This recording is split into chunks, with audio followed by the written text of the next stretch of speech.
All right, we got Coach Babb here and the Johns Hopkins players coach to give us an opening statement on the ball game. That was an exciting game, to say the least. We battled back a few times. We put ourselves in bad situations with some loose defense early on, and then we had a chance to win it in the 8th, I thought, and in the 9th, and we couldn't make contact when we had a runner on third base and less than 2 outs. But I will say that this team never gives up, and every game somebody different seems to step up and do the job. So couldn't be happier or more proud of our team. All right, we'll open it for questions.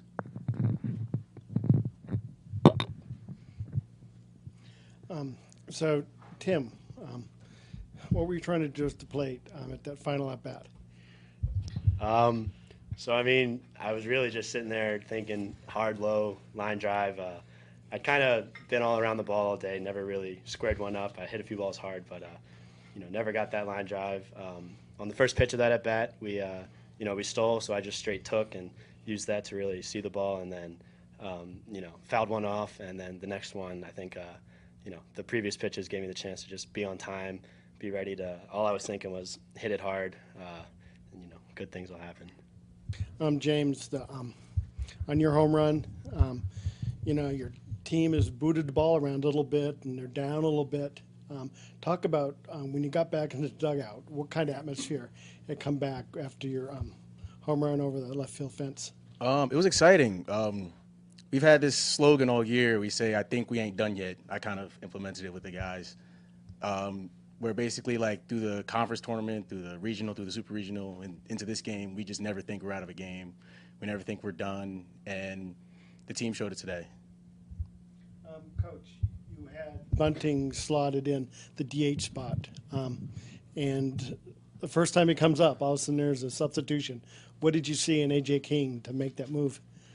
Well, I was going to go with A.J. 99% of the time. We started doing that in the regional, realizing we have nothing to lose by putting a pitcher in that spot who is definitely not going to pitch that game. So that if it would have been a bunting situation, I probably wouldn't have used A.J. In almost any other situation he was in. So I figured, we have nothing to lose by doing that, and I started doing that. And I just want to comment, so these two guys to my left are our two catchers, freshmen, and they didn't play like freshmen today. And then Tim's a senior who, I expected that. But, boy, these two guys to my left have had a heck of a rookie season. A.J., you had a great day today. Talk about your approach at the plate and what was working for you. Yeah, I was seeing the ball well starting in batting practice, and I just try to do my thing. I know I'm not going to hit the ball over a lot of people's heads, but I try to square balls up and hit line drives, and that worked well for me today.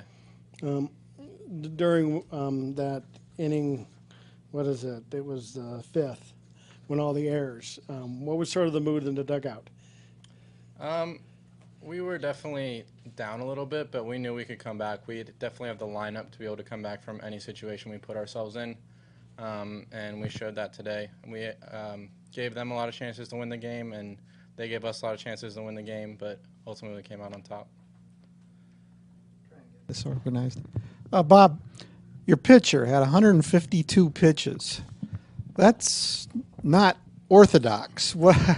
He is not orthodox, just so you understand. In fact, I had to tell him after the game, Hedgie, I know you're going to tell me you're able to go tomorrow, but you're not going tomorrow. I think it's a little easier with his motion. He can throw more pitches. He's thrown a lot in some of his previous starts. And he's a tough guy to take out because he is a really, really good competitor. I actually thought about taking him out when the leadoff guy got up, but he's our best fielder, and I'm pretty sure they were going to bunt, and we put on one of our plays, and he made a nice play, so, he made me look good. But he's such a battler that to take him out, he's a senior.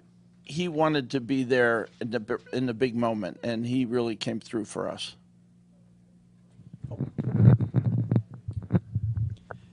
Tim, you've been involved with a number of NCAA games in your 4 years here at Hopkins. I referenced out in the hallway to you the Alvernia game in the York Regional in 2017. Going through that back then, did you ever feel like you were out of this game at any point?